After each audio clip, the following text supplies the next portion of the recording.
Hello, good evening, नमस्कार। मैं बबीता त्यागी, ICS coaching centre के इस यूट्यूब चैनल पर आप सभी का स्वागत है। और जैसा कि आज बहुत सारे स्टूडेंट्स ने थंबनेल में देख भी लिया होगा, आज 14 अप्रैल है और भारत में, इस आज़ाद भारत में जो आज देश में शासन प्रशासन जितना चल रहा है, और अगर मैं बात करूं कि संविधान के कारण जिस इतनी बड़ी व्यवस्था जो ये चल रही है, ठीक ठाक सिस्टम पूरा चल रहा है, आज इसके जनक और अगर केवी राव जी की बात माने तो इसकी जननी का भी आज के दिन जन्म हुआ था।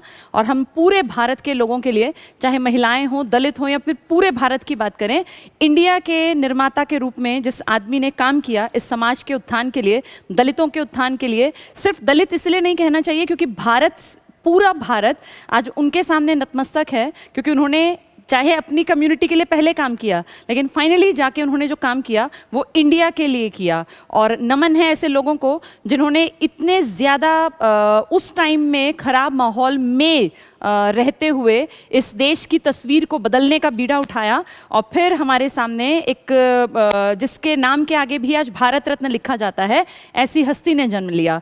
जन्म तो नॉर्मल से एक परिवार में हुआ था, लेकिन ठीक ठाक कामकाज था, क्योंकि पिताजी का काम और उनके पूर्वजों का काम कभी पुराने टाइम से ब्रिटिश ईस्ट इंडिया कंपनी से जुड़े हुए थे। सभी लोग समझ गए होंगे कि मैं बात कर रही हूँ डॉक्टर भीमराव रामजी अंबेडकर की। लंबा चौड़ा नाम है, नाम में पिताजी का भी नाम जुड़ा हुआ है और गुरु का भी नाम। कहते हैं किसी भी इंसान के जीवन को जो शेप देते हैं वो दो लोग हैं सबसे ज़्यादा, जो उसके जीवन को एक तरह से एक दिशा देते हैं, और इनमें सबसे बड़ा योगदान होता है माँ बाप का, और दूसरा बड़ा योगदान होता है टीचर्स का। भीमराव, भीमा, इनकी मदर का नाम था भीमा, तो वहाँ से नाम पड़ा भीमराव, और रामजी इनके पिताजी का नाम था, और अंबेडकर इनके एक ब्राह्मण टीचर थे जिन्होंने ये देखा कि ये बच्चा सूरज की तरह कभी प्रकाशमान होगा और इसके जीवन में कभी अस्पृश्यता की वो बेड़ियाँ इसको जकड़ ना लें, तो उन्होंने एक तरह से इसके लाइफ को आगे प्रॉब्लम्स से बच सके उस सरनेम को बदल दिया, जिनसे कि इनकी पहचान उस टाइम में बड़े नेगेटिव तरीके से की जाती थी, और अपना खुद का सरनेम दिया अंबेडकर जी। तो ऐसे शिक्षकों को, ऐसे पेरेंट्स को भी नमन है जिन लोगों ने ऐसे बच्चे के उज्जवल भविष्य को देखते हुए स्टार्टिंग से कैसे परिवेश का निर्माण किया जहां जाके ये जाग पाए और अपने जैसे हजारों, लाखों, करोड़ों और आज के भारत के लोगों के हितों के लिए काम करने में ये सक्षम बन पाए। तो आज इनके बारे में पढ़ेंगे। और आज ये पढ़ाई कोई ऐसी नहीं है कि सिर्फ कॉम्पिटिटिव एग्जाम के लिए, ये ऐसी क्लासेस लेने का मेरा मकसद होता है कि कम से कम पढ़े लिखे लोगों में एक जागृति आए कि अंबेडकर जी ने क्या किया था, या भगत सिंह ने क्या किया, या चंद्रशेखर आज़ाद ने क्या किया, या फिर सुभाष चंद्र बोस का क्या योगदान था। काम तो सभी लोगों ने बहुत सारे किए, चाहे गांधी थे, नेहरू थे, या कितने ही बड़े लीडर्स की हम बात कर लें, लेकिन कुछ चीज़ें हैं जो दबी और छिपी रह जाती हैं, जिनको उतना उभारा नहीं जाता जितनी कि उनको मिलनी चाहिए, एक एक्सपोजर मिलना चाहिए।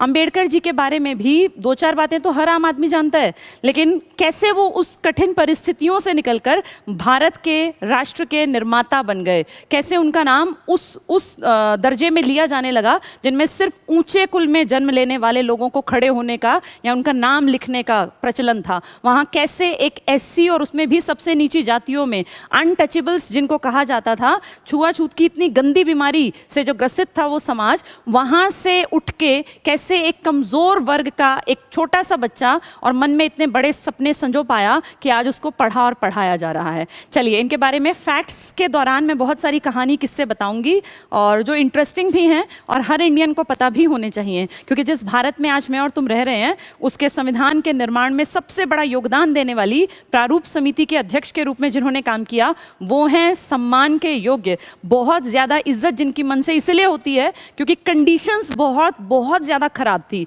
उनमें आगे आना ये दिखाता है कि उनका मनोबल कितना ज़्यादा था। अच्छे कुल में पैदा होकर अच्छे काम करना भी अच्छी बात है, लेकिन एक बिल्कुल नीची श्रेणी, एक बिल्कुल नीचे तबके से निकल के और इस लायक बन जाना, ये अपने आप में बहुत ज़्यादा बड़ी बात है। इसको कंपेयर अगर करते हैं तो देखते हैं कि वो जो लोग कहते हैं ना, आजकल जो लोग, बहुत सारे स्टूडेंट्स हैं, बहुत सारे लोग मिलते हैं कि जी हम गरीब हैं, हम ये नहीं कर सकते। कभी पढ़ोगे, जानोगे ऐसे महानुभावों के बारे में तो देखोगे उतना कोई भी नीचे नहीं हो सकता आज के दौर में जितने नीचे के एरिया से ये निकल के और देखो कहाँ तक पहुँचे। आज इनके नाम पे शहर बसाए जा रहे हैं, आज इनके नाम पे कितनी मूर्तियां हैं। संविधान की किताब इनके स्टैचू के हाथ में होती है। गांधी, नेहरू, अंबेडकर अगर बात करते हैं तो ये 3 बड़े लीडर्स में अंबेडकर जी का भी नाम लिया जाता है। चलिए इनके बारे में जानते हैं।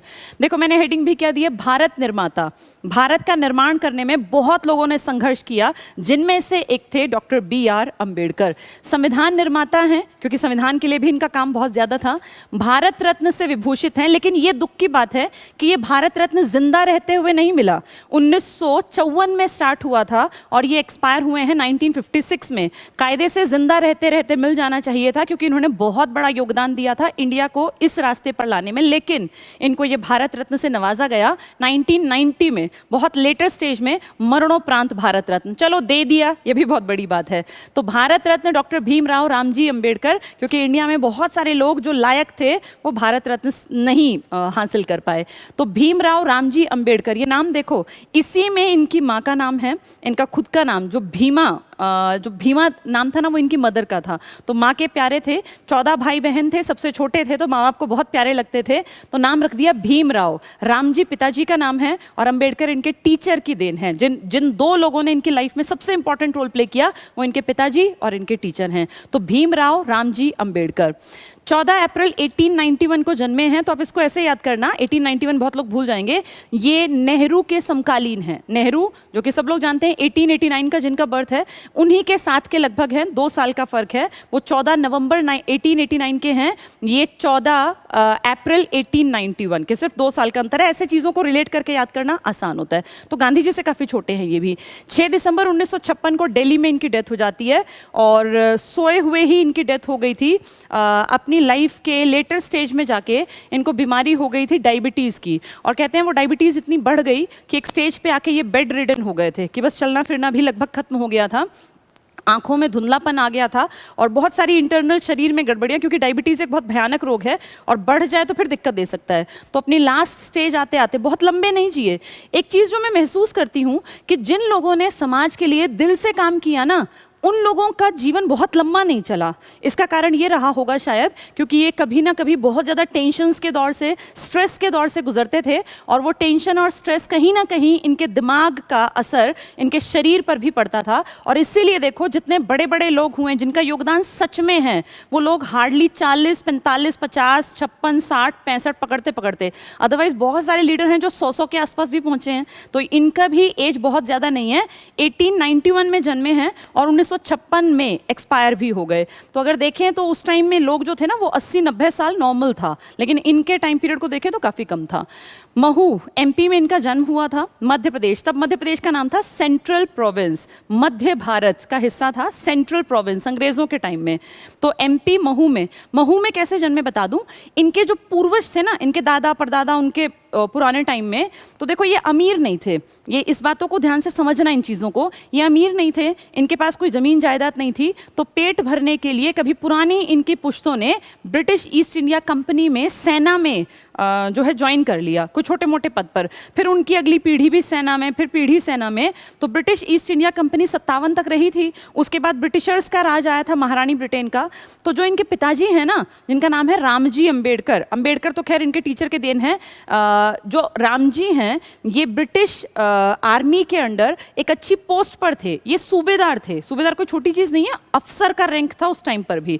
तो इनके जो पिताजी थे वो सेंट्रल प्रोविंस MP महू में, जो कैंट का एरिया था ना, अभी भी कैंटोनमेंट एरिया आप जानते होंगे, हर तरफ दिख जाते हैं, तो उस कैंट के एरिया में ये जन्मे थे। तब इनके पिताजी कहाँ थे? महू कहाँ पड़ेगा? MP में। पत्नी थी इनकी रामाबाई। इनकी 2 शादियाँ हुई हैं, एक रामाबाई से जो कि बहुत अर्ली स्टेज में इनके पिताजी ने ही करवाई थी 1906 में।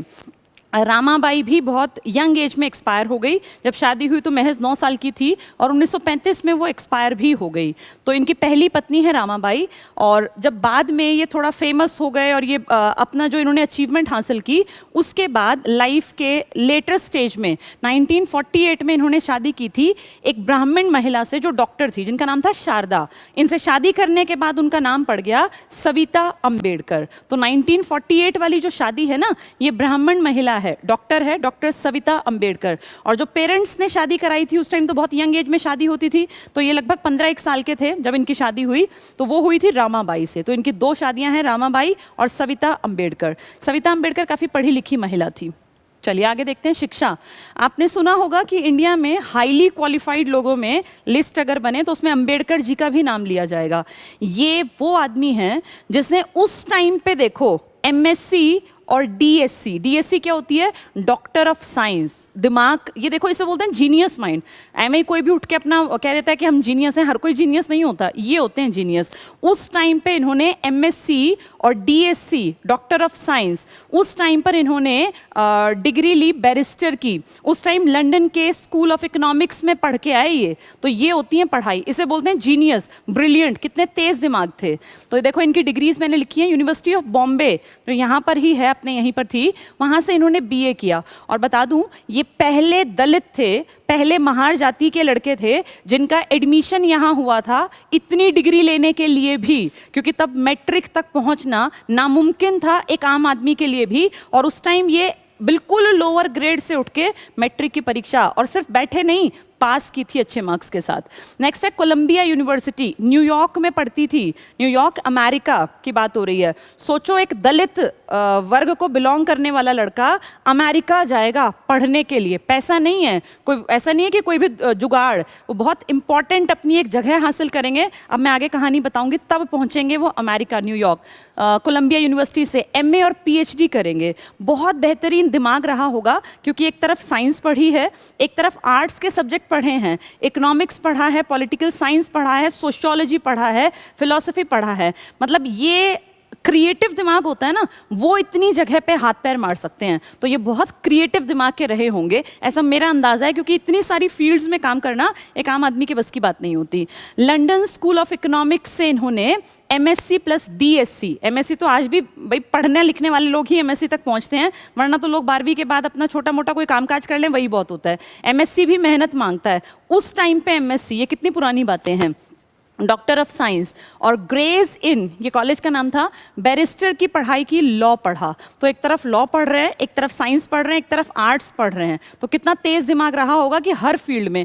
कहते हैं 32 डिग्री थी इनके पास टोटल। अब ये लिखित में कहीं नहीं है कि वो कौन सी डिग्री थी, लेकिन हाईली क्वालिफाइड थे, इसमें कोई दो राय नहीं है, बहुत ज़्यादा पढ़े लिखे आदमी थे। इनके पिताजी का नाम था रामजी सकपाल। सकपाल इनका सरनेम था, लेकिन बाद में जो एक गांव को बिलोंग करते थे ना, उस गांव को इनके पिताजी ने, भीमराव रामजी, उनके गांव का नाम लिखा। फिर उस टीचर ने, जो ब्राह्मण था, उन्होंने गांव का नाम कहा, ये बड़ा मुश्किल है बोलना, तो गांव का नाम हटा के मैं अपना नाम दे देता हूँ। प्रिंसिपल को कहा कि मेरा नाम इस बच्चे के नाम के साथ लिख दीजिए। ये बहुत बड़ी बात थी कि कोई ब्राह्मण किसी उस टाइम पे जो बहुत लोअर ग्रेड में गिनी जाती हो जाति पाति, उसके लड़के को अपना नाम दे रहा है। ये उस टीचर का भी बड़प्पन था। तो देखिए इनके पिताजी का नाम रामजी सकपाल, माँ का नाम भीमाबाई। यहीं से हैं ये भीम राव रामजी अंबेडकर, उन टीचर के कारण। तो रत्नागिरी महाराष्ट्र महार जाति के हैं, ये इनका गांव था। लेकिन जन्म कहाँ हुआ है? एमपी के महू में, सेंट्रल प्रोविंस में, क्योंकि पिताजी कैंट में उस टाइम पे सूबेदार थे आर्मी में। चलिए नेक्स्ट देखते हैं। इनके पूर्वज, जो इनके दादा परदादा थे, वो ब्रिटिश ईस्ट इंडिया कंपनी में कभी छोटे मोटे से मुलाजिम हुआ करते थे, क्योंकि खाने कमाने का जरिया नहीं तो नौकरी छोटी मोटी करनी पड़ती थी। पिताजी ब्रिटिश इंडियन आर्मी में थे, और मैंने बताया महू कैंट में, तो महू कैंट देखो लिखा है। इसके बाद रिटायर हो गए पिताजी 1894। अब देखो इसको रिलेट करो, इनका जन्म हुआ 1891 में और पिताजी रिटायर हो गए 1894 में। कारण ये अपने 14 भाई बहनों में सबसे छोटे थे, और पिताजी की रिटायरमेंट महज 3 साल के थे तब रिटायर हो गए। तो जो अच्छी लाइफ थी ना, क्योंकि सूबेदार का रैंक तो ठीक ठाक था, जो अच्छा जीवन जी सकते थे वो 3 ही साल जी पाए। उसके बाद तो पिताजी रिटायर हो गए, तो सिर्फ पेंशन पे घर चला, और पेंशन इतनी बड़ी नहीं होती होगी कि उसमें अच्छा जीवन जी सकें। फिर भी इनके पिताजी देखो कितना समझदार, कितना तेज दिमाग इनके पिताजी भी रहे होंगे। उस पेंशन से भी अपने बेटे के लिए किताबें लाके देते थे। और मैं देख रही थी, एक डॉक्यूमेंट्री थी इनके ऊपर। उस टाइम पे, उतने पुराने टाइम पे, इनके पिताजी पढ़े लिखे और समझदार आदमी थे, और वो आसपास के गाँव के लोगों को ना, रिटायरमेंट के बाद जब चले गए थे अपने गाँव में, वो देखो मैंने लिखा भी है, परिवार सतारा में चला गया था, तो वहाँ पे जो लोग पिछड़े जाति के थे तो उनको बैठा के बहुत अच्छी अच्छी बातें, बहुत अच्छी कहानियाँ सुनाया करते थे। और अपनी जाति पाति के भी ऊंचे दर्जे पे जिन लोगों ने कभी पुराने टाइम में काम किया, उन सब के बारे में बातें बताते थे। तो क्योंकि वैदिक काल में भी तो ये जाति पाति थी ना, उस टाइम की बात है, और बहुत ऊंचे दर्जे की सोच थी उनकी। तो उस पेंशन के पैसे से, जिससे घर चलाना भी मुश्किल था, अंबेडकर जी के पिताजी उनके लिए टैगोर की किताबें लाए थे उस टाइम पर। और उस टाइम पर उन्होंने शेक्सपियर का के जो लेख ये थे ना, ड्रामा वगैरह, ये पढ़ने के लिए दिए थे। तो आप ये देखो, उतने खराब माहौल में जब पेट भरने के भी लाले पड़े हुए हों और पिताजी बच्चे के लिए गिफ्ट में क्या ला रहे हैं, किताबें। ये होता है दिशा देना, कि उस बच्चे का दिमाग इतना अच्छा पॉजिटिव डायरेक्शन में मोड़ रहे थे पिताजी और एक अच्छा टीचर, कि वो बच्चा आज यहाँ पढ़ाया जा रहा है। आज वो इतना बड़ा आदमी बन चुके थे वो, कि उनको हम पढ़ और पढ़ा रहे हैं। चलिए आगे देखते हैं। तो महज 3 साल बाद पिताजी रिटायर हो जाते हैं और फिर ये आके कहाँ बस जाते हैं, सतारा। बहुत छोटे थे तभी माँ का साया सिर से उठ गया, और जब माँ का साया सिर से उठ गया ना, तो परेशान भाई, बच्चा 5-6 साल के थे, ज़्यादा बड़े तो थे नहीं। तो उस टाइम पे फिर पिताजी ने दूसरी शादी की। इनका मन घर परिवार से एकदम से उठ गया। तो इनको लगा कि भाई पिताजी ने, जैसे माँ के कपड़े वो नई माँ जो पहनती है, तो इनको चुभता था। और खुद इनकी उसमें ऑटोबायोग्राफी में है ये बात कि इन्होंने एक बार प्लान किया कि मैं, जो घर में एक कोई ताई जी या इस तरह के कोई बड़ी लेडी थी, उनके पास कुछ पैसे थे, तो रात में कहते हैं पोटली उनकी उठा के और ये चले गए घर छोड़ के। बच्चा, छोटा सा बच्चा, लेकिन रास्ते में जाके जब इन्होंने वो पोटली खोली तो उसमें सिर्फ आधा आना मिला। उस टाइम जो हमारी मनी थी ना, वो आने और इनमें हुआ करती थी, आधा आना। तो वो छोटा सा बच्चा उस आधे आने को देख के सोचता है कि मैं तो सोचता था कि मेरा घर बहुत अमीर है, क्योंकि पिताजी शुरू में तो सूबेदार थे ना, लेकिन ये आधा आना देख के उसको लगता है कि मैं कितने गलत रास्ते पे था और मुझे तो इस घर में सहारा बनना चाहिए, और मैं कहाँ गलत रास्ता पकड़ गया कि मैं घर छोड़ के भाग रहा था पैसे चुरा के। वापस आ गए, बोले मैं नहीं जाऊँगा, मुंबई जाने का प्लान था। फिर वापस आए और कहा पढ़ाई में मन लगाऊंगा, और वो एक छोटी सी घटना ने इनका जीवन की दिशा पूरी बदल दी, और फिर ये जम के पढ़ने लग गए। जब स्कूल में गए तो इल ट्रीटमेंट मिला। जो ये महार जाति के तो स्टूडेंट्स को पढ़ने का मौका ही नहीं मिलता था। इनको सिर्फ इसलिए मिल पाया क्योंकि इनके पिताजी जो थे ना, वो सेना में थे, तो उनको थोड़ा सा एक उस चीज़ का फ़ायदा मिला। स्कूल में नाम लिखवा दिया गया 2 भाइयों का, इनका और इनके बड़े भाई का। 14 में से कहते हैं 3 भाई बचे थे और 2 बहनें, बाकी सब एक्सपायर हो गए थे बचपन में ही। तो इनका और इनके बड़े भाई का नाम लिखवाया गया। जब ये क्लास में पहले दिन गए तो क्लास में जाके जैसे ही घुस के बैठ गए, अब इनको क्या पता, 7-8 साल के रहे होंगे, 5-7 साल के, तो वहाँ सारे बच्चे जो बैठे हुए थे ना, हंसी मजाक कर रहे थे। तुरंत से जैसे ही ये जाके बैठे, सारे उठ के भाग गए और पीछे खड़े हो गए। और फिर बैठे नहीं, वो टीचर आया, पीछे बैठ के खड़े रहे। टीचर ने कहा भाई खड़े क्यों हो, तो सबने इशारा किया कि ये। तो टीचर का भी व्यवहार इतना गंदा था, इतना खराब था कि उन्होंने इनको खड़ा किया और कहा क्लास से बाहर बैठोगे, क्योंकि तुम महार जाति के हो। इनको क्लास में बैठ के पढ़ने नहीं दिया जाता था, क्लास के बाहर की तरफ बैठाते थे, और इनके बैठने के लिए स्कूल की तरफ से कोई व्यवस्था नहीं थी, टाट पट्टी भी नहीं थी। अपने घर से एक खराब सी बोरी टाइप का कुछ लाते थे, उस पर बैठते और लपेट के फिर ले जाना पड़ता। और इतना भर नहीं, इससे भी घटिया, जो टीचर ने भी कहीं कोई कमी नहीं वो की। टीचर ने क्वेश्चन पूछा, ये तेज दिमाग थे, पिताजी पढ़े लिखे थे, घर से पढ़ा के भेजते थे। टीचर ने पूछा 7 और 5, पूरी क्लास में किसी को नहीं आता था, बच्चे थे ना उस टाइम छोटे। तो कोई कह रहा है 9, कोई कह रहा है 15, तो इन्होंने 7 और 5 का बिल्कुल एग्जैक्ट हाथ उठा रहे हैं। फिर टीचर ने पूछा नहीं, इनको आता था। फिर दोबारा टीचर ने कोई सवाल पूछा तो पूरी क्लास शांत है, किसी को नहीं आता। वो अपर कास्ट के बच्चे बैठे हुए हैं और पीछे अंबेडकर जी बार बार हाथ उठा रहे हैं। बच्चा ही तो है छोटा, लेकिन टीचर ने नहीं पूछा। अब ये खड़े हुए और इन्होंने कहा गुरुजी जब मुझे आंसर आता है तो आप क्यों नहीं पूछ रहे हैं। तो गुरुजी ने कहा तो चुपचाप बैठ जा, जैसे बाहर बैठा होता है कि बैठ जा चुपचाप, बैठने को सुनने को मिल रहा है ये गनीमत समझ, क्योंकि तुम इस लायक भी नहीं हो कि तुम क्लास की बातें सुन भी सको। तो वहाँ मन में लगा कि यार गलत है। घर गए, पिताजी को कहा कि मैं नहीं जाऊँगा स्कूल। तो पिताजी ने कहा यही तो बदलना है, जिस चीज़ से तू परेशान है बेटा, उसी को, व्यवस्था को बदलना है। और मुझे विश्वास है कि तू बदल सकता है, क्योंकि तेरे अंदर वो क्षमता है, तू पढ़ लिख के आगे बढ़ सकता है।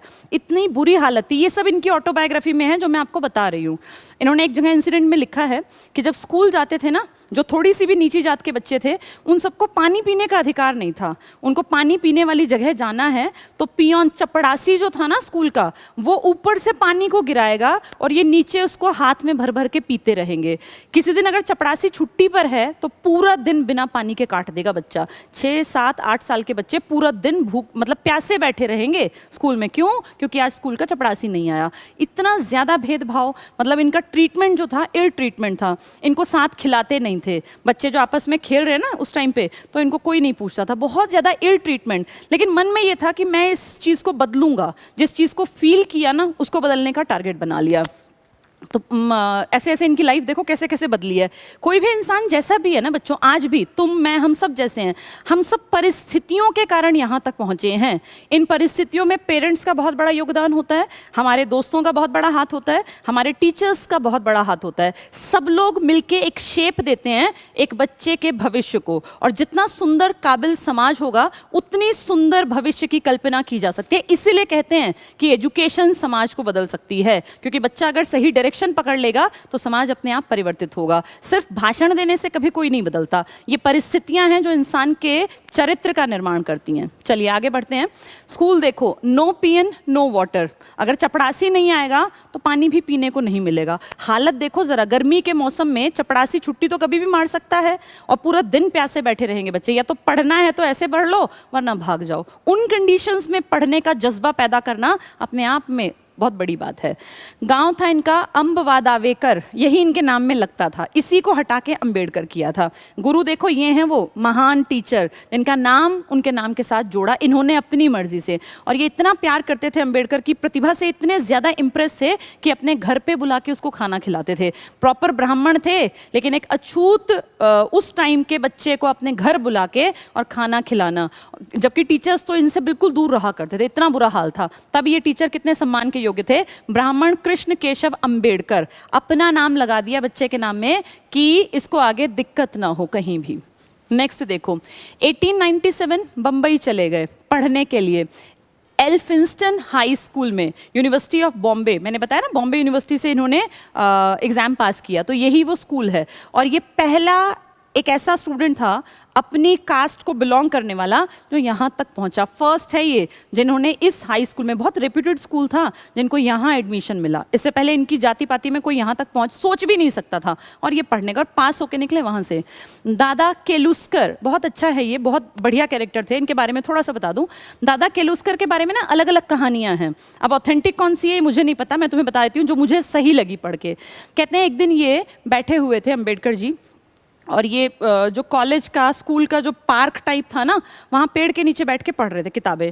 तो 3-4 दिन से लगातार दादा केलुस्कर इनको नोटिस कर रहे थे कि भाई ये लड़का रोज़ पढ़ता हुआ मिलता है। तो एक दिन इन्होंने इसको बुलाया अपने पास और कहा कि क्या नाम है, तो नाम बताया। वो समझ गए कि भाई ये एससी होंगे, जैसे बातचीत से उनको लगा कि भाई ये कोई इस तरह का लड़का है जो बहुत लायक है, लेकिन वो बैठ नहीं रहे थे। एक्चुअली इन्होंने कहा बैठ जाओ, तो इन्होंने मना किया, क्योंकि दादा केलुस्कर जो है वो बहुत बड़े समाज सेवी थे, लेखक थे, उनको सब जानते थे। तो फिर इन्होंने कहा कि बेटा मैं सबको बराबर मानता हूँ, तुम बैठो मेरे पास। बैठाया, फिर कहा कि पूछा भाई कैसे कैसे तुम यहाँ पहुँचे, पूरा सब कुछ जान के। फिर इन्होंने कहा कि तुम यहाँ क्यों पढ़ते हो, यहाँ तो लोग आते हैं जाते हैं, तुम डिस्टर्ब होते होगे, लाइब्रेरी में चले जाओ, यूनिवर्सिटी की लाइब्रेरी में, कॉलेज की में। तो कहा कि वहाँ कोई घुसने ही नहीं देता, इतने लायक लड़के को जो अपनी जाति का पहला लड़का है उसको घुसने नहीं देते। और तो और हद देखो, ये कहा कि मैं संस्कृत पढ़ना चाहता था लेकिन एडमिशन नहीं दिया, बोले संस्कृत तुम्हारे लिए नहीं है, वो सिर्फ ब्राह्मण पढ़ेंगे। और इसीलिए इनको पर्शियन भाषा पढ़नी पड़ी।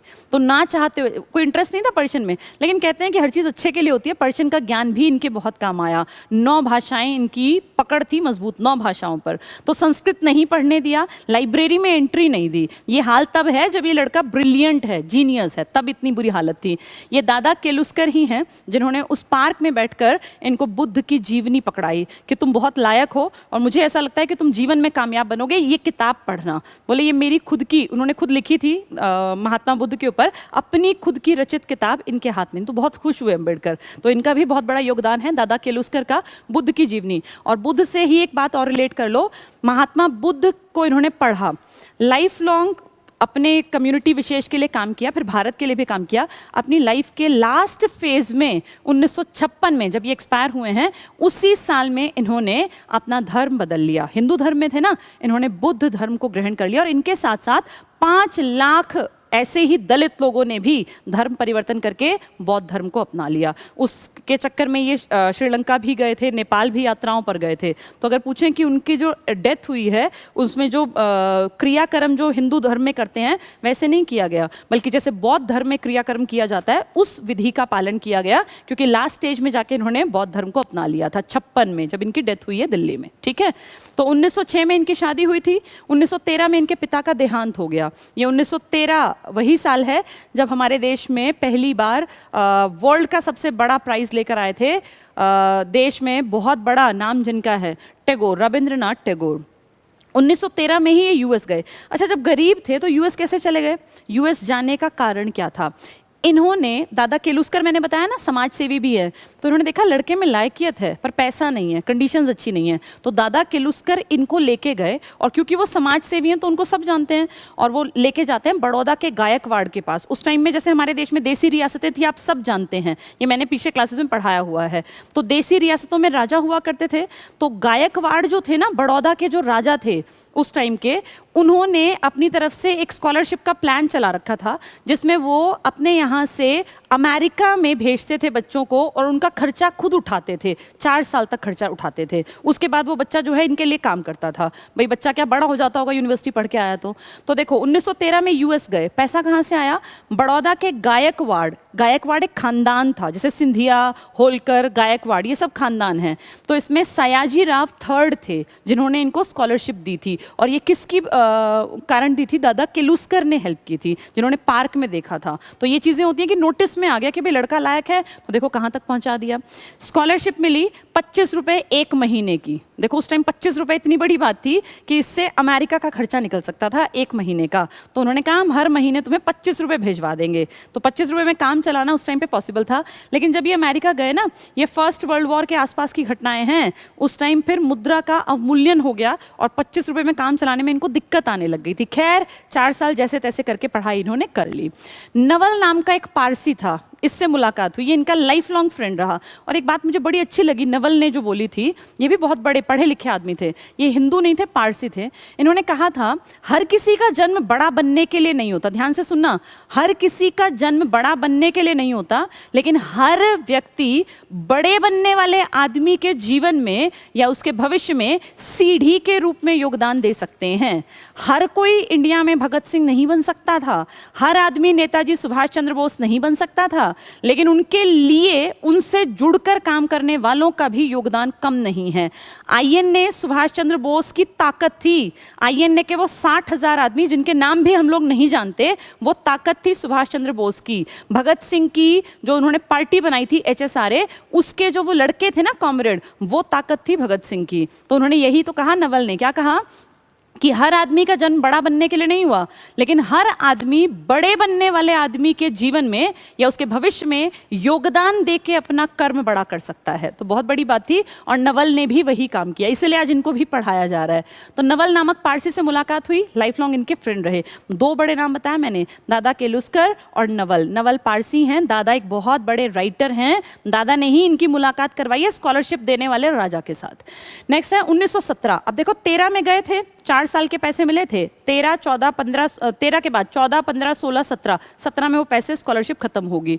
तो 1917 जून में वापस आना पड़ा, क्योंकि 13 के मिड में गए थे। तो 14, 15, 16, 17 मिड हो गया, वापस आ गए। वापस आना पड़ा, आना नहीं चाह रहे थे। इनकी इच्छा थी कि मैं लंदन से भी पढ़ाई करूँ। अमेरिका से तो डिग्री हो गई, मुझे लंदन से भी पढ़ना है। तब उस टाइम पे ना लंदन का क्रेज था, वहाँ पढ़ाई बहुत अच्छी थी। तो वापस आना पड़ा, स्कॉलरशिप समाप्त हो गई, गायकवाड़ की स्कॉलरशिप खत्म हो गई। अच्छा, ये जो दौर है ना, इसको जरा रिलेट करो दिमाग में। फर्स्ट वर्ल्ड वॉर चल रहा था, पहला विश्व युद्ध चल रहा था 14 से 18 के बीच का। तो उस टाइम पे ना समुद्री जहाज़ों में लड़ाइयाँ हुआ करती थी और जर्मनी की एक पनडुब्बी ने शिप डुबो दिया। ये अफवाह फैली यहाँ कि वो शिप डूब गया जिसमें अंबेडकर वापस आ रहे थे अमेरिका से, लेकिन ऐसा नहीं हुआ। अंबेडकर की बुकिंग में उस शिप में कुछ गड़बड़ हो गई थी और इन्होंने अपनी किताबें उस शिप से पहुंचवा दी थी। यानी जो शिप डूबा ना, उसमें अंबेडकर नहीं थे, उसमें उनकी किताबें थी। लेकिन ये दुख की बात है कि किताबें डूब गई सारी। बहुत मेहनत से इन्होंने थीसिस तैयार किए थे, वो डूब गए सारे। बहुत अच्छी अच्छी किताबें, इनका सारा जो लिखा पढ़ा था वो खत्म हो गया। फिर भी दिमाग खत्म थोड़ी होता है, वो आगे जाके फिर काम आ गया। तो 1917 के बाद ये वापस आए, स्कॉलरशिप समाप्त हुई, शिप डूब गई जिसमें इनकी किताबें आ रही थी, ये सेफ हैंड रह गए। जर्मन पनडुब्बी ने डुबो दी, क्योंकि फर्स्ट वर्ल्ड वॉर चल रहा था, तो आपस में इनकी लड़ाइयाँ थी, अमेरिका की वो डुबोएंगे, उनकी अमेरिका। 1918 प्रोफेसर बन गए, वापस आ गए। अच्छा, जब वापस आए ना तो गायकवाड़ के पैसे पे गए थे ना, तो इन्होंने गायकवाड़ को पहले ही प्रॉमिस किया था कि मैं वापस आके आपके यहाँ काम करूँगा। तो काम करने लग गए, काम करने लग गए। तो भाई इतना पढ़ा लिखा लड़का है, बेशक किसी भी कास्ट का हो, लेकिन पढ़ाई लिखाई तेज दिमाग तो अपनी जगह पा ही लेगा ना। इनको वहाँ सेना का सचिव बना दिया। सेना का सचिव समझते हो? Defence secretary. आज के टाइम में डिफेंस सेक्रेटरी बनने के लिए IAS का रैंक होना चाहिए, और IAS में जो बहुत नामी गिरामी टाइप के होते हैं, जो नजरों में आते हैं उनको बनाया जाता है सेक्रेटरी, सचिव के पद पर। ये पढ़ाई लिखाई करके इतने बड़ा नाम कमा के आए हैं, क्योंकि अमेरिका कोई छोटी चीज़ नहीं है कि जाके पढ़ाया कोई भी, बहुत तेज दिमाग चाहिए था। तो जैसे ही वापस आए इनको गायकवाड़ की सेना में सचिव का पद मिल गया, सेना सचिव, सैन्य सचिव, तो ये लगा लो डिफेंस सेक्रेटरी बन गए। पद बहुत बड़ा था, लेकिन जो इल ट्रीटमेंट इन्होंने देखा ना, तो इनको खुद महसूस हुआ कि क्या फ़ायदा मेरी इन डिग्रियों का, क्या फ़ायदा इन किताबों का, क्योंकि लोग तो आज भी वैसा ही मुझे मानते हैं जैसा 20 साल पहले मानते थे। क्योंकि जब ये गए वहाँ पर तो लोगों ने, जनता का जो रवैया था ना वो इतना ख़राब था। ये और इनके बड़े भाई गए थे भाई अपनी नौकरी पकड़ने, नौकरी तो थी कंफर्म कि ये नौकरी है, चले गए वहाँ। इनको कहीं पे ना रहने के लिए घर नहीं मिला, किराए का घर नहीं मिला, क्योंकि सब जात पात पूछते, बताते भाई मैं प्रमुख हूँ, जात पात पूछते कहते यहाँ जगह नहीं है, किराए के लिए घर नहीं मिला। इतनी बुरी हालत, कितनी कितनी रातें इन्होंने खुले में ऐसे ही कहीं कहीं लेट के गुजारी, तो कैसी हालत थी सोचो ज़रा। अच्छा, उससे आगे 2 कदम आगे और दफ्तर में जाते, दफ्तर में गए तो सेक्रेटरी की क्या पोजीशन होनी चाहिए, जो सैन्य सचिव है, ये जाके बैठे, फाइलों का काम, तो फाइल मंगवानी थी। जो पीएन था ना वो, या जो इनके नीचे काम करने वाले, कई बहुत सारे लोग, वो सारे ऊंची जात के थे, बहुत सारे लोग ब्राह्मण थे। तो जो वो पीएन लाया तो इन्होंने कहा भाई ये वाली फाइल लाओ। जो वो लाया तो वो इतने गुस्से में था कि एक नीची जात का आदमी मुझे डायरेक्शन दे रहा है कि मैं फाइल लाके इसको दूंगा, और ये मेरा अफसर लगा हुआ है, और लाके फाइल का गट्ठा लगभग उनके मुंह पे फेंक के चला गया। पानी पिलाने वाला कोई नहीं मिलता, इनका टेबल कोई साफ नहीं करता था। मतलब इतनी ज़्यादा बेइज्जत अपने आप में फील हुआ कि कहने को मैं इतना हाईली एजुकेटेड हूँ, मैं इतनी बड़े रैंक पर हूँ, पर लोगों के नज़रिए को मैं बदल नहीं पाया, और ये चीज़ें इनको दिन रात फील होने लगी। इसीलिए गायकवाड़ के यहाँ नौकरी लंबी नहीं चली, इन्होंने छोड़ दी वो नौकरी। चलिए आगे देखते हैं 1918। अच्छा, उसके बाद ना उन्होंने लेटर भी लिखा था दीवान को, लेकिन वहाँ से भी कोई रिस्पॉन्स नहीं मिला, यानी गायकवाड़ का भी इंटरेस्ट नहीं था कि ये वहाँ ज़्यादा दिन टिके। प्रोफेसर बन गए पॉलिटिकल इकोनॉमी के, क्योंकि पॉलिटिकल इकोनॉमी की पढ़ाई इन्होंने कर भी रखी है, तो प्रोफेसर बन गए मुंबई में। लेकिन प्रोफेसर जब बन के क्लास में गए ना, तो स्टूडेंट्स, क्योंकि उस टाइम में सवर्ण ज़्यादा पढ़ते थे, ब्राह्मण्स वगैरह, तो उन लड़कों ने सीधे एंटी कहे, प्रिंसिपल के पास पहुंच गए कि हम किसी नीची जाति के आदमी से नहीं पढ़ेंगे, सब एंटी हो गए। तो प्रिंसिपल ने कहा भाई 2-4 दिन क्लासेस लगा के देख लो, हाईली क्वालिफाइड हैं, विदेश से पढ़ के आए हैं। तो जिस तरह कह सुन के स्टूडेंट्स को मना लिया, 2-3 दिन की क्लासेस के बाद सारे स्टूडेंट्स इनके फैन थे, और सबको लगा कि ये सच में स्किलफुल आदमी है, और बेशक किसी भी जाति के हों, लेकिन ये गुरु बनने के लायक हैं। ये होती है लायकियत। कहीं भी आपका जन्म हुआ है कोई फर्क नहीं पड़ता, अगर आपके अंदर स्किल्स हैं तो आपकी इज्जत अपने आप होने लग जाएगी। ये एग्जाम्पल है। स्टूडेंट्स फेवर में आ गए, लेकिन पढ़े लिखे सो कॉल्ड प्रोफेसर्स एंटी थे, क्योंकि उनको इम्प्रेस करना आसान नहीं था। वो पुराने टाइम की बुद्धि उनके अंदर थी, पूर्वाग्रह वाली, बायसनेस वाली, कि ये है तो ऐसी ही या नीची जात का ही, चाहे प्रोफेसर बन गया। और कहते हैं जब स्टाफ रूम में सब बैठे होते और ये पानी पी लेते थे ना उसी जग से, जैसे उस टाइम जग और ग्लासेस से, तो सब प्रोफेसर्स का रवैया बहुत नेगेटिव हुआ करता था। सोचो जब पढ़े लिखे प्रोफेसर्स का रवैया ऐसा था, तो एक अनपढ़ आदमी का रवैया कैसा रहा होगा इनके प्रति, कि जिस जग से ये पानी पी लेंगे प्रोफेसर्स उसको भी हेय दृष्टि से देखेंगे। स्टूडेंट्स को तो अपने फेवर में कर लिया, पर प्रोफेसर्स का क्या करें। नेक्स्ट देखो 1920 में कोल्हापुर, अच्छा वो तो खत्म हो गई थी ना सारी स्कॉलरशिप। कोल्हापुर के एक हेड थे, रियासत थी छोटी सी कोल्हापुर, वहाँ के हेड थे शाहू उनका नाम था। इन्होंने हेल्प की इनकी, और क्यों, क्योंकि ये ना इंटरेस्टेड थे कि कैसे जो ये उस टाइम में अछूत जिनको कहा जाता था, दलित, कैसे इनको ऊपर उभारे। अच्छे आदमी थे, ऊंचे कुल के थे, रियासत के मालिक थे, लेकिन इंटरेस्ट था सोशल एक्टिविटीज़ में, एक तरह से समाज सेवी। तो इन्होंने कहा मैं पैसा लगाऊंगा और तुम कुछ लिखो, कुछ अच्छा काम करो। तो उन्होंने, अंबेडकर जी ने साप्ताहिक पत्र निकाला कि कम से कम पढ़े लिखे लोग तो जाने कि मेरी विचारधारा क्या है। नाम देखना क्या दिया, मूक नायक। मूक कौन होता है, जो बोलता ना हो। भाई जो मूक, वाचाल, अपोजिट वर्ड्स है ना, जो बोलता ना हो। तो मूक नायक अपने उस पत्र का नाम रखा, जो हफ्ते में एक दिन निकलता था, और चंद लोग ही सही पढ़ के कम से कम अंबेडकर की विचारधारा से वाकिफ तो हो जाएं, इसके लिए ये कोशिश थी। पैसा लगाने की का जो कामकाज था वो किसने किया, कोल्हापुर के। और इनका भी बड़प्पन है, इन्होंने कहा कि मैं अपने यहाँ एक भोज दूंगा, भाई बड़ा आदमी है, रियासत का हेड है, अपने यहाँ भोज दूंगा, और उसमें सारे तुम्हारी कम्युनिटी के लोग जो है इन्वाइटेड हैं। और खुद बीच में बैठ के पूरा एक ऐसा सर्कल पूरा बनवाया, और उसमें खुद बीच में बैठे, अंबेडकर जी बैठे और सारे दलित लोग, और फिर सबने बैठ के साथ एक तरह से भोजन किया। तो अपने आप में कहीं अच्छे लोग भी थे, ऐसा नहीं है कि सारा ही समाज घटिया था। कुछ लोग, चंद लोग थे जो उस टाइम पे भी इनका साथ दे रहे थे। मैंने दिखाया आपको कैसे वो दादा थे, कैसे इनके फ्रेंड थे नवल, कैसे ये कुछ एग्जाम्पल्स हैं जो अच्छा काम कर रहे थे। नेक्स्ट देखिए, पहला संगठित, अच्छा अब इतना तो समझ जाओ कि अब ये पढ़े लिखे हैं, खूब हाईली क्वालिफाइड हैं, लेकिन इनके साथ लोगों का व्यवहार रवैया अभी भी गलत है, तो कहीं ना कहीं इनको काम तो करना पड़ेगा ना। 1920 में इन्होंने कोशिश करनी स्टार्ट कर दी संगठित प्रयास की। संगठित का मतलब होता है ऑर्गेनाइज तरीके से, अब मैं अपनी कम्युनिटी के लिए काम करूंगा, क्योंकि मेरी कम्युनिटी के साथ बहुत गलत व्यवहार है, जब मेरे ही साथ ऐसा है तो औरों का क्या हाल होगा। तो संगठित प्रयास दलितों के लिए एक इन्होंने सभा बनाई और सारे मेंबर्स को इसमें अपना इंक्लूड कर लिया जो भी उनके इस एरिया को बिलोंग करते थे, इनकी कम्युनिटी के थे। नाम देखना, बहिष्कृत हितकारिणी सभा, यानी जिनका सोसाइटी ने बहिष्कार किया है उनके हितों का ध्यान रखने वाली सभा बना दी B.R. अम्बेडकर ने। अब ये डॉक्टर है क्योंकि डिग्री होल्डर है अब ये। इस सोसाइटी ने क्या किया, इस सभा ने, इन्होंने कहा शिक्षा दो, किसी भी इंसान को, किसी भी समाज को, किसी भी वर्ग को अगर आगे पहुंचाना है तो सिर्फ एक चीज है, तब भी वही थी और आज भी वही है, वो है शिक्षा। आज भी किसी भी बच्चे का जन्म, आप बहुत सारे लोग मुझसे जुड़े हुए हैं, कल भी देखेंगे परसों भी, बहुत सारे बच्चे ऐसे हैं जो बेहद गरीबी में जन्मे हैं, जिनके घरों में संसाधन नहीं है। इसमें आपकी कोई गलती नहीं है, कोई कहीं भी पैदा हुआ इसमें उसका कोई योगदान, वो कुछ भी नहीं कर सकता था, लेकिन वो उस कंडीशन का बेस्ट यूज कैसे करे और वहाँ संसाधन नहीं होने पर भी जितने उपलब्ध हैं सीमित संसाधन, उनमें अपना बेस्ट कैसे निकाले। ये है इंसान की अपनी मेहनत और इसमें कोई दूसरा तुम्हारा साथ नहीं दे सकता। अपनी लाइफ को अच्छा बनाने की मेहनत हर एक को पर्सनल करनी पड़ती है और ये कब समझ में आती है, जब इंसान शिक्षा लेता है। कि शिक्षा, वो है ना कहावत कि शिक्षा एक ऐसा धन है जिसको कोई चोर चुरा नहीं सकता। कोई सामान लेके भाग जाएगा, कोई घर में चोरी कर लेगा, सोना चुरा लेगा, लेकिन ज्ञान तो सिर्फ हर इंसान की अपनी पर्सनल प्रॉपर्टी है। इंटेलेक्चुअल प्रॉपर्टी कभी कोई किसी की चुरा ही नहीं सकता। कोई किसी का स्टाइल कॉपी कर लेगा, कोई किसी का कंटेंट चुरा लेगा, लेकिन उसका पर्सनल जो एक प्रॉपर्टी है जिसको लगातार अगर वो बढ़ाता रहेगा तो कोई चोरी कर ही नहीं सकता। तो ये इन्होंने कहा शिक्षा दो, अपनी कम्युनिटी को हम पढ़ाएंगे, इनका सोशो इकोनॉमिक इंप्रूवमेंट करेंगे। इकोनॉमिक इंप्रूवमेंट कैसे होगा, जब इंसान पैसा कमाएगा। सोसाइटी कब बदलेगी, जब वो पढ़ी लिखी होगी। तो इन पे काम करने के लिए बहिष्कृत हितकारिणी सभा, ये पहला ऑर्गेनाइज संगठित प्रयास है B.R. अम्बेडकर जी का।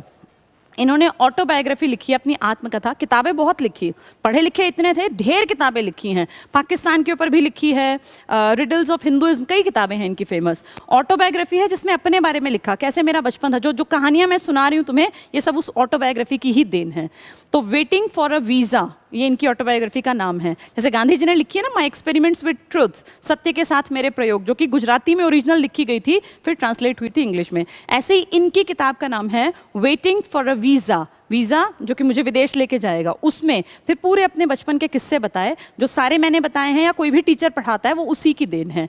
गायकवाड़ कैसे ये पहुँचे, उनसे कैसे इनको स्कॉलरशिप मिली, फिर वहाँ के लोगों का बर्ताव कितना खराब था, सब कुछ बताया है। इसके बाद 1946 में एक बुक लिखी, हु वर द शूद्रास। जैसे ये ना बहुत पढ़े लिखे थे, इन्होंने सब कुछ पढ़ा और फिर फाइनली इन्होंने कहा कि जो ये इंडियन समाज ने हमारी कम्युनिटी को शूद्र नाम दे दिया, ये एक्चुअल में शूद्र कौन है। और इन्होंने कहा, मैं जर्मन जो इतिहासकार है मैक्स मूलर, जिनकी थ्योरी है कि मध्य एशिया से होते हुए आर्य इंडिया में आए थे, मैं इसके ऊपर बिल्कुल इनके साथ जो है वो इस बात को नहीं मानता। और इन्होंने ये दलील दी, इन्होंने ये कहा कि मैंने जितनी चीज़ों को पढ़ा है मैं इस बात में 100% श्योर हूँ कि शूद्र कोई ऐसी जाति पाति नहीं थी, बल्कि शूद्र एक तरह से क्षत्रिय थे। बाद में जाके इनको शूद्रों को अलग से हटा दिया गया, एक तरह से बाइकआउट कर दिया, अदरवाइज शूद्र जो हैं वो क्षत्रियों से ही कहीं ना कहीं अलग हुए थे। ठीक है, ये इनकी किताब में लिखा है। संविधान में इनका बहुत बड़ा योगदान है। संविधान में क्या योगदान है, ये संविधान जो आज इंडिया जिससे चल रहा है इसके निर्माता कहलाते हैं। पूरा इंडिया कहता है कि father of Indian constitution is doctor B.R. Ambedkar, लेकिन K.V. राव जी कहते हैं सिर्फ पिता नहीं, जनक नहीं, ये माँ का दर्जा भी इन्हीं को दिया जाता है। एक आदमी की थ्योरी है कि ये माँ भी हैं और पिता भी हैं। तो संविधान के जनक और जननी ये किसने उपनाम दिया, K.V. राव जी ने। संविधान सभा के लिए चुनाव हुए थे, ये एक बड़ा इंटरेस्टिंग किस्सा है, अब लगे हाथ बता ही दूं। हमारे देश में संविधान सभा बनी, मैंने कैबिनेट मिशन बताया था, कैबिनेट मिशन आया था जिसमें 3 इंपॉर्टेंट आदमी थे। उसने हमें कहा था कि इंडिया के लिए संविधान सभा का गठन कर लो। उस टाइम में आबादी के अनुसार 389 लोग चुने गए थे जिनमें अलग अलग कम्युनिटी के लोग थे। तो उस टाइम पर जब ये चुनाव चल रहे थे ना, तो बड़े बड़े लीडर्स जो थे ये चुने जाने थे। अंबेडकर जी ने चुनाव में चुने जाने के लिए बम्बई से अपना नाम दिया। और मैं आपको सच्चाई बताऊं, ये क्योंकि सोशल प्लेटफॉर्म है, मैं खुल के उतना नहीं बता पाऊंगी, लेकिन आपको हिंट दे देती हूँ। जब इन्होंने अपना नाम दिया ना कि भाई मुझे बम्बई की सीट से लड़ना है, संविधान सभा का मेंबर बनना है, तो ये मान लो कि सारे बड़े लीडर एंटी थे और उन्होंने पूरा दम लगा दिया कि कुछ भी हो जाए बी आर अम्बेडकर जीतने नहीं चाहिए।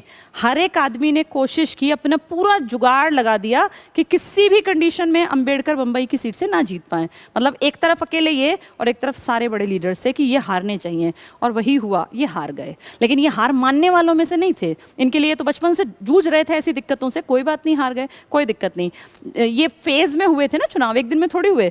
अगला जो इलेक्शन के लिए अपना नाम दिया वो बंगाल की सीट से दिया। बंगाल आज वाला नहीं, बांग्लादेश आज वाला।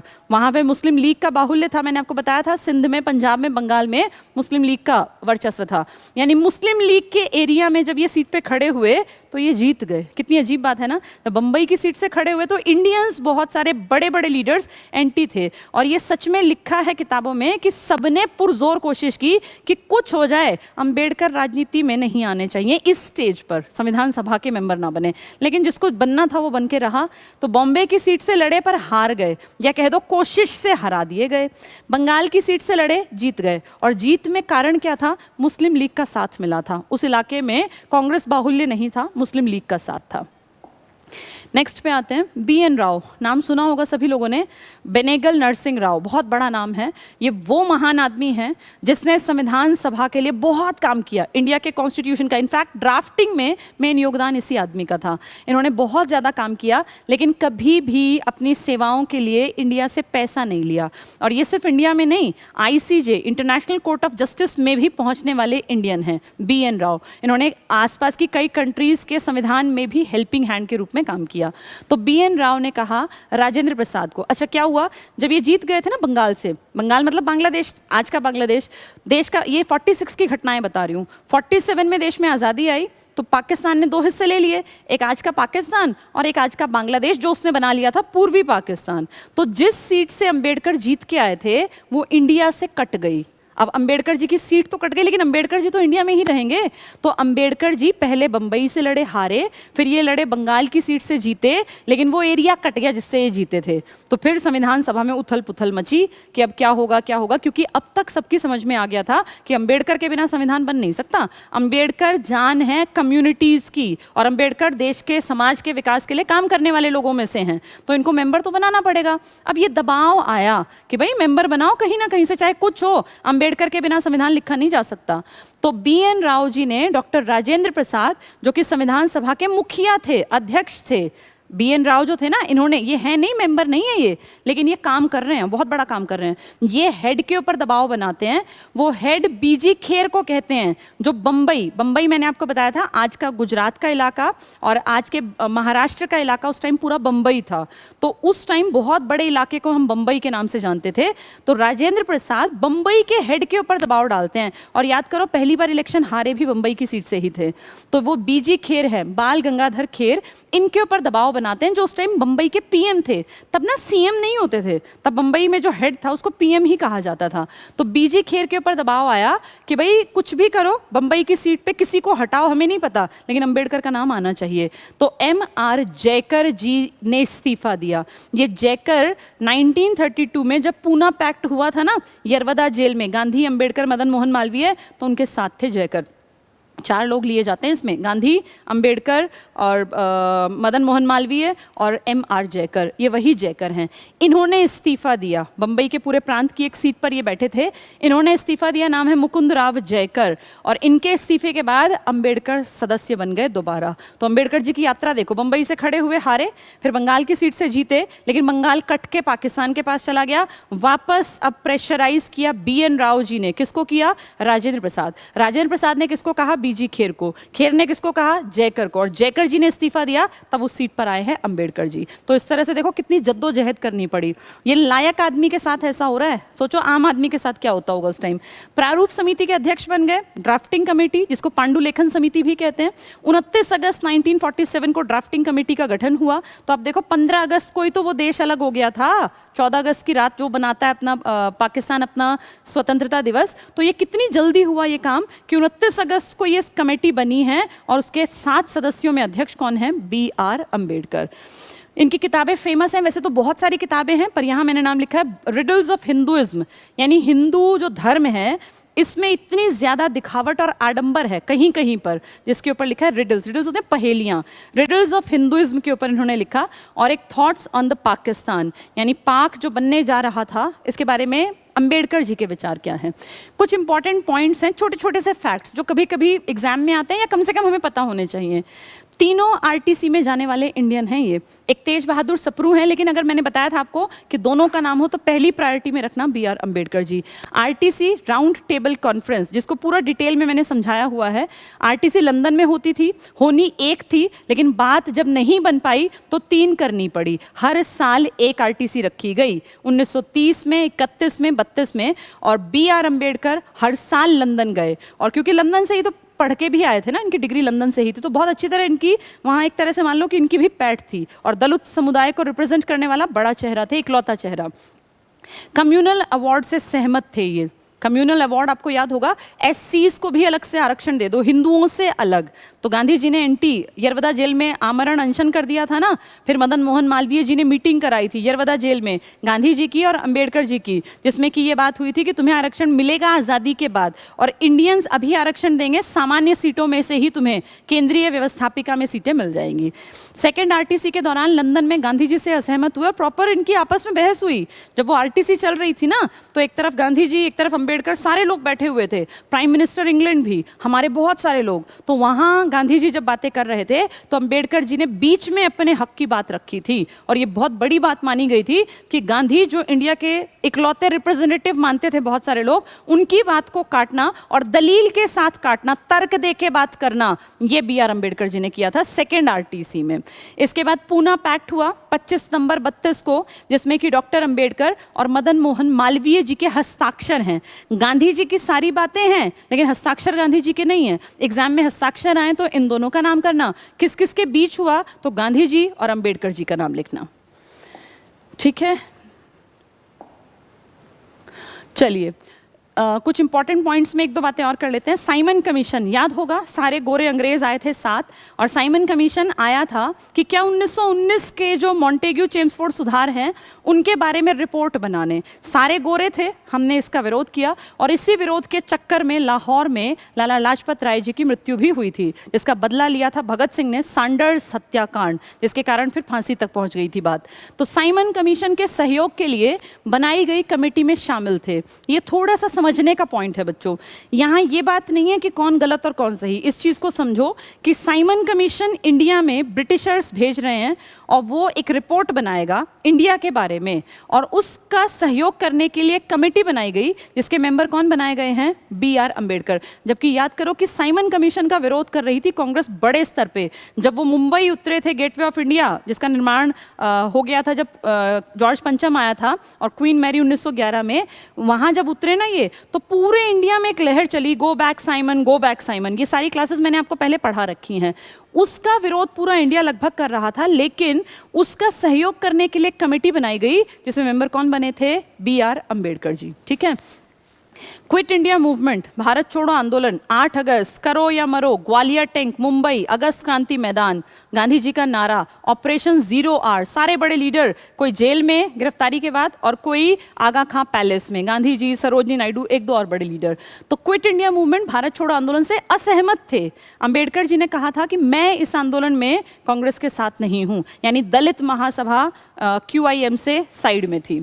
First law and justice minister हैं भारत में, पहले कानून और न्याय मंत्री बने ये, तो बहुत बड़ी बात थी, इतना बड़ा डिपार्टमेंट इनको दिया गया। इनकी लायकियत को देखते हुए, बैरिस्ट्री की पढ़ाई करके आए थे ना, तो लॉ एंड जस्टिस को बहुत अच्छी तरीके से समझते थे। लोकसभा के चुनावों में हार हुई, आज़ादी के बाद की बात कर रही हूँ, पहले भी हारे थे जब बम्बई में इलेक्शन हुए, या कह लो हरवाने की कोशिश की गई और कोशिश कामयाब हुई, लेकिन अब इलेक्शन हुए हैं आज़ादी के बाद, लोकसभा के चुनावों में ये हारे, फिर भी मेंबर बने, एमपी बने राज्यसभा से। तो राज्यसभा से एमपी बने थे, लोकसभा के चुनाव में हार, आरएस मतलब राज्यसभा से एमपी बने थे। कुछ भी किया, बहुत अच्छे काम किए इस देश के लिए, अपनी कम्युनिटी के लिए स्टार्टिंग में टारगेट बनाया, लेकिन फिर जब देखा कि देश को ज़रूरत है तो पूरे इंडिया को टारगेट बनाया कि इंडिया का विकास करना है। औरतों के लिए बहुत ज़्यादा काम किया, इक्वालिटी पे तो इतने ज़्यादा काम किया कि मरने मिटने को भी तैयार थे, समानता देश में आनी चाहिए। एक आधे अगर मैं एग्जाम्पल दूँ तो जब ये नए नए लीडर के रूप में उभर रहे थे ना, तो इनके इलाके में एक तालाब हुआ करता था, जिसमें नगर पालिका ने उस टाइम घोषणा कर दी कि ये तालाब सार्वजनिक है और सब इसमें से पानी पी सकते हैं। तो उस टाइम पर जो महार जाति के लोग थे, इनको वहाँ पानी पीने की मनाही थी, लिखित में आ गया, अखबार में आ गया, लेकिन लोग डरते थे। तो ये उस कैंपेन को लीड करके गए और कहते हैं कि कई 100 लोगों को लेके, जैसे वो जो पूरा तालाब था ना, उसके चारों तरफ ये लोग फैल गए, तालाब के चारों तरफ जनता जनता जनता खड़ी हो गई। और सबसे पहले जैसे सीढ़ियाँ टाइप थी, अंबेडकर जी उस तालाब के किनारे पे गए और उन्होंने पानी पिया, और जैसे इन्होंने पानी पिया तो सारे लोग आके यहाँ पानी पीने लग गए। ये पहली बड़ी कोशिश थी इक्वालिटी के लिए इनके पार्ट पर, जो संगठित थी। अंबेडकर जी की खुशी में सब लोग झूम रहे हैं कि भाई हम भी इक्वल हो गए, लेकिन जब ये लोग वापस गए तो अगले दिन एक बड़े ग्रुप ने, जो सवर्णों का था, बहुत ज़्यादा पिटाई की, बहुत सारे लोगों की, हाथ पैर तक तोड़ दिए गए। फिर अंबेडकर जी को लगा कि अब मुझे लड़ना पड़ेगा, फिर इनका गुस्सा एकदम से उफान पर आया और फिर इन्होंने इंडिया में इक्वालिटी के लिए बहुत सारे काम किए। एक आधा और एग्जाम्पल मुझे याद आ रहा है, एक मंदिर में, सवर्णों का मंदिर था, तो उसमें एंट्री नहीं थी, तो वहाँ ये हज़ारों अपने लोगों को लेके पहुँचे और इन्होंने बहुत अच्छे ढंग से वहाँ पर बिना ज़्यादा लड़े झगड़े और उनकी एंट्री की कोशिश की। लेकिन जब फाइनल स्टेज पे बात आई तो सवर्णों ने आगे बढ़ के गेट बंद कर दिया था। तो इस तरह की बहुत सारी घटनाएं हैं जिनके कारण इन लोगों के मन में आया, अंबेडकर जी के मन में, कि मुझे इस देश के लिए कुछ करना है। संविधान, महिलाएं, देश, बच्चे, हर किसी के लिए काम किया। इनकी जो कम्युनिटी थी ना, उसमें महिलाओं को साड़ी पहनने का एक अलग तरीका डिसाइड कर रखा था सवर्णों ने, कि वो उस तरह की ही साड़ियाँ पहनेंगी। तो इन्होंने अपनी यहाँ पे महिलाओं को कहा कि तुम्हारा जैसा मन करे वैसे तुम कपड़े, इन्होंने कहा जैसा तुम्हारा मन करे वैसे तुम पहनो कपड़े और तुम बिल्कुल फ्री हो। तो ये महिलाओं के मन में भी ये डाला कि तुम भी लायक बन सकती हो और तुम भी आगे बढ़ सकती हो, अपने अधिकारों की मांग कर सकती हो। ठीक है, चलिए, ये लगभग सारी चीज़ें मैंने आपको समझा दी। अब इतना सुनने के बाद जो मुझे लगता है स्टूडेंट्स के मन में विचारधाराएं बन गई होंगी। कुछ लोग सोच रहे होंगे कि गांधी जी गलत थे, कुछ लोग सोच रहे होंगे अंबेडकर जी का कुछ चीज़ें सहमत नहीं होने की है। मैं एक दो एग्जाम्पल दे देती हूँ। जैसे कुछ लोगों को लग रहा होगा कि गांधी जी ने दलितों के लिए कुछ नहीं किया, जैसा कि अंबेडकर जी ने कहा भी था। इस चीज़ में ना बच्चों, इसको ऐसे समझो कि किसी भी एक आदमी की विचारधारा पे अपना स्टैंड ना तुम्हें बनाना चाहिए ना मुझे। ये दो बड़े लीडर हैं, दोनों देश के विकास के लिए काम कर रहे हैं। गांधी जी पूरे देश को एक मान के काम करना चाहते हैं, लेकिन अंबेडकर जी का कहना है कि अगर आप इतना ही एक मानते हो तो 1909 में जब मार्ले मिंटो सुधार हुए और मुसलमानों को पृथक निर्वाचन दिया गया तो आप क्यों नहीं बोले, तब आप क्यों शांत बैठे रहे? 1919 में जब सिखों को निर्वाचन में अलग से योगदान मिला, उनको एक जगह मिली, तब आप क्यों नहीं बोले? आपको सिर्फ दिक्कत दलितों से है क्या, कि जब दलितों को पृथक निर्वाचन मिल रहा है तो आप बोल रहे हैं? महात्मा गांधी ने कहा ऐसा बिल्कुल नहीं है, मैं दलितों को अपना हिंदू ही मानता हूँ। और जो गांधी जी ने नाम दिया था ना हरिजन, जो कि अब बैन कर दिया है सुप्रीम कोर्ट ने 2020 से कि ये वर्ड अब यूज़ नहीं करना है, इसके भी खिलाफ थे अंबेडकर। अंबेडकर जी ने ये भी कहा था कि ये तो जानबूझ के हमें नीचा दिखाने के लिए कह रहे हो कि हम नॉर्मल नहीं हैं, हमें ये नाम नहीं चाहिए। जो कि किसने दिया था? गांधी जी ने। और गांधी जी ने कहा था कि मैं ऐसा बिल्कुल नहीं है, मैं तुम सबको अपने बराबर मानता हूँ और मैं एक यात्रा भी करूँगा। और गांधी जी ने एक, कहते हैं 20,000 किलोमीटर लंबी, बहुत मतलब किश्तों में यात्रा भी की थी, जिसमें SCs के लिए काफ़ी उन्होंने कोशिश की थी जोड़ने की। गांधी जी और अंबेडकर जी की विचारधारा अलग थी, जैसा कि हमेशा दो लीडर्स की होती है, चाहे वो सुभाष चंद्र बोस थे, चाहे वो भगत सिंह थे, चाहे अंबेडकर थे। ये विचारधाराओं की लड़ाई थी, गलत कोई भी नहीं था। अंबेडकर ने अपनी जाति के लिए स्टार्टिंग में बहुत काम किया और ये शुक्र मनाना चाहिए कि ऐसे दलितों के मसीहा इस धरती पर जन्मे, क्योंकि अगर ये नहीं होते ना तो ये कड़वी सच्चाई है कि शायद अभी तक दिमाग में लगी वो मैल की परत नहीं हट पाती। अगर इन्होंने अपनी कम्युनिटी के लिए काम ना किया होता तो शायद आज भी सवर्ण इस बात को नहीं समझ पाते कि इंसान का जन्म एक इंसान के रूप में होता है। ये जात पात तो बाद में आके हम लोग डिवाइड कर देते हैं। अंबेडकर जी बहुत हद तक ठीक थे, लेकिन कहीं कहीं इनका स्टैंड जो था ना, वो उस टाइम पे इनकी समझ क्या थी उसके ऊपर इन्होंने स्टैंड लिया। जैसे एक छोटी सी बात कर लेते हैं, मैंने भी डिस्कस भी किया, साइमन कमीशन। हर इंडियन साइमन कमीशन को लेके नेगेटिव सोच रखता है। हम सब जानते हैं भाई साइमन कमीशन ठीक नहीं था, क्योंकि साइमन कमीशन 100% इंडियंस के लिए जो रिपोर्ट बनाने वाला था वो नेगेटिव बनाने वाला था। 1919 के सुधारों के ऊपर आने वाली थी, तभी तो फिर चैलेंज दिया था कि अगर इतने ही लायक हो, गो बैक साइमन के नारे लगाते हो, तो अपने देश का संविधान लिख के दिखाओ जिससे सब सहमत हो, क्योंकि वो जानते थे कि इंडिया ऐसा संविधान बना ही नहीं सकता जिससे सब सहमत हो। उस साइमन कमीशन का हर आदमी विरोध कर रहा था, लेकिन उसके पक्ष में बनाई जाने वाली कमेटी के मेंबर कौन थे? अंबेडकर। कितनी अजीब बात है ना, ये अंबेडकर इसके तो साथ थे, लेकिन जिस संविधान को चैलेंज किया था इस कमीशन के बाद अंग्रेजों ने, उसी संविधान का निर्माण करने में सबसे बड़ा योगदान किसने दिया? अंबेडकर ने। यानी टाइम के साथ चीजों में निर्णय लेने की क्षमता इन सभी लीडर्स में शायद बहुत कूट कूट के भरी हुई थी, और कहीं जब जरूरत पड़ी तो ये जहां देखा कि चीजें ठीक नहीं है तो वहां उस हिसाब से ढलना भी इन लोगों को आता था। इसमें गलत और सही की बात नहीं है, ये आपकी अपनी समझ है, जैसा आपको ठीक लगे। मैंने आपको दोनों पक्ष बता दिए। अंबेडकर जी एक तरफ साइमन कमीशन के पक्षधर थे, क्विट इंडिया मूवमेंट में इंडियंस के साथ नहीं थे। दलितों को उन्होंने कहा कि हमें साथ नहीं होना चाहिए क्योंकि ये कांग्रेस की एक गलत तरीके की लड़ाई है जिससे वो सहमत नहीं थे। लेकिन फिर वहीं भारत की आज़ादी के बाद जिस ढर्रे पे हमें चलना था उसमें एक जनक के रूप में काम करने वाले भी अंबेडकर जी ही थे। तो ये अपने आप में बहुत बड़ी स्टैंड है, और ये विरोधाभास की बातें हैं। इससे ये पता चलता है कि ये सब लोग सोच समझ के चीज़ों को अलग अलग तरीके से देखते थे और अपनी ही चीज़ों में टाइम आने पर परिवर्तन भी देश के फायदे के लिए तुरंत कर देते थे। चाहे वो गांधी रहे हों, जिन्होंने पहले कहा था कि मैं कभी भी हिंसा के पक्ष में नहीं हूँ, लेकिन 42 में उन्होंने कहा करो या मरो। ये सेम बात भगत सिंह पहले भी तो कह रहे थे, ये सेम बात पहले सुभाष चंद्र बोस भी तो कह रहे थे, लेकिन टाइम आने पर उन्होंने ये स्लोगन यूज़ किया। ऐसे ही अंबेडकर जी कभी कांग्रेस के पक्ष में थे, कभी कांग्रेस के विपक्ष में थे, कभी अंग्रेजों के पक्ष में थे, कभी अंग्रेजों का डटकर मुकाबला भी अंबेडकर जी ने किया। तो आज की क्लास जो थी ये सिर्फ एक ये मान लीजिए कोई एग्जाम के पॉइंट ऑफ व्यू से मैंने नहीं ये तैयार किया था सब कुछ, ये एक समझ आप लोगों की डेवलप हो कि ये देश कैसे बना, किन लोगों ने योगदान दिया। और अंबेडकर जी को याद करने का जो मुझे लगता है सबसे बड़ा कारण होना चाहिए वो ये कि कैसे खराब परिस्थितियों में भी उभर कर कोई आदमी इतना ऊंचा मुकाम हासिल कर सकता है कि वो देश के इतिहास में स्वर्णिम अक्षरों में अपना नाम अंकित कर जाए।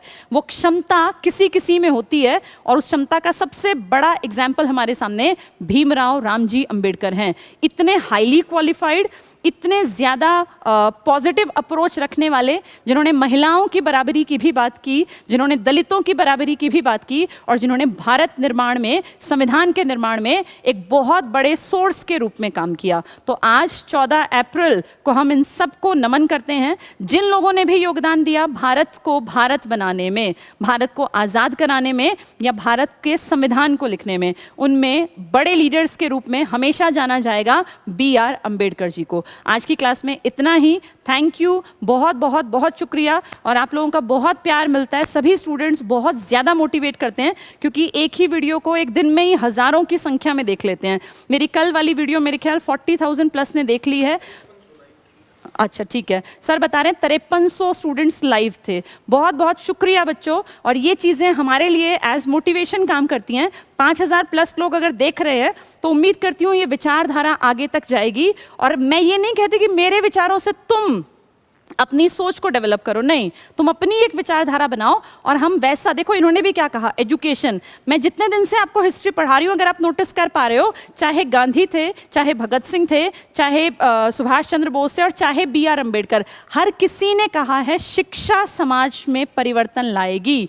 चाहे कम्युनिटी का विकास करना हो, चाहे किसी खास जेंडर का विकास करना हो, चाहे इस देश का विकास करना हो। मैं भी ये बात सेम कह रही हूँ, हर आदमी को ये बात समझनी है कि इस देश को अगर कोई बदल सकती शक्ति है तो वो शिक्षा है। और शिक्षा वो रटंतु वाली नहीं, शिक्षा वो जो आपके दिमाग का ढक्कन हटा दे और आपको अलग अलग दिशाओं में सोचने के लायक बना दे। आप स्किल्स डेवलप करें अपने अंदर, और एक सुंदर अच्छे भारत का निर्माण करने में आप और मैं और जितने इंडियंस हैं हम सब सहयोग दें, तब हो सकता है भारत विश्व गुरु बन जाए। तो आज के लिए इतना ही। 14 अप्रैल को जय भीम के नारे के साथ, उद्घोष के साथ आज की क्लास को एंड करते हैं। थैंक यू इतनी देर सुनने के लिए। Good night.